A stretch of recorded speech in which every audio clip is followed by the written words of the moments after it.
സിജോയുടെ അച്ഛനാളെ അടിപൊളിയാണ് കേട്ടോ. പുള്ളി ഇപ്പൊ ലൈവിനകത്ത് മിമിക്രി ഒക്കെ ചെയ്തു. ആദ്യം മാമുക്കോയ, പിന്നെ വാലങ്കേ നായർ, അത് കഴിഞ്ഞ് ഉമ്മൻചാണ്ടി, എല്ലാം കിടുവായിട്ട് തന്നെ ചെയ്തു. ഒരുപാട് ഇഷ്ടപ്പെട്ടു സിജോയുടെ അച്ഛന്റെ ആ ഒരു മിമിക്രി. പിന്നെ പുള്ളിയുടെ അമ്മ ഒരു തേപ്പ് കഥയൊക്കെ പറയുന്നുണ്ട് സിജോയുടെ.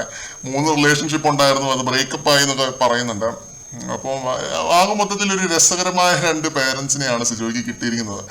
ഓരോരുത്തരുടെ ഉള്ളിൽ എന്തുമാത്രം കഴിവുകളുണ്ട് എന്നാണ് ഞാൻ ഈ ഓർത്തോണ്ടിരുന്നത് സിജോയുടെ അച്ഛന്റെ മിമിക്രി കണ്ടപ്പോൾ.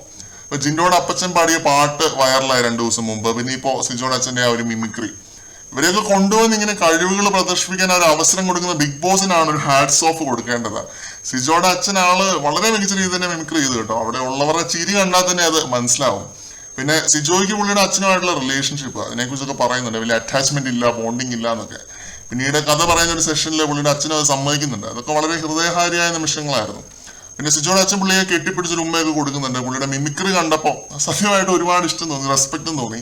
സായിക്കും സിജോയ്ക്കും അവരുടെ അച്ഛന്മാരെ തിരിച്ചു കിട്ടിയതിൽ വളരെയധികം സന്തോഷമുണ്ട്. തിരിച്ചു കിട്ടിയെന്ന് പറയുന്നതിനേക്കാളും അച്ഛന്മാരുടെ വാല്യൂ മനസ്സിലാക്കി എന്ന് പറയുന്നതാവും കറക്റ്റ്. 2 പേരും വളരെയധികം ഹാപ്പിയാണ് ഈ ഒരു ഫാമിലി വീക്ക് ഉണ്ടായതിൽ. അഭിഷേകും വളരെയധികം ഹാപ്പിയാണ്. കൂടുതൽ അപ്ഡേറ്റുകളുമായിട്ട് വീണ്ടും കാണാം.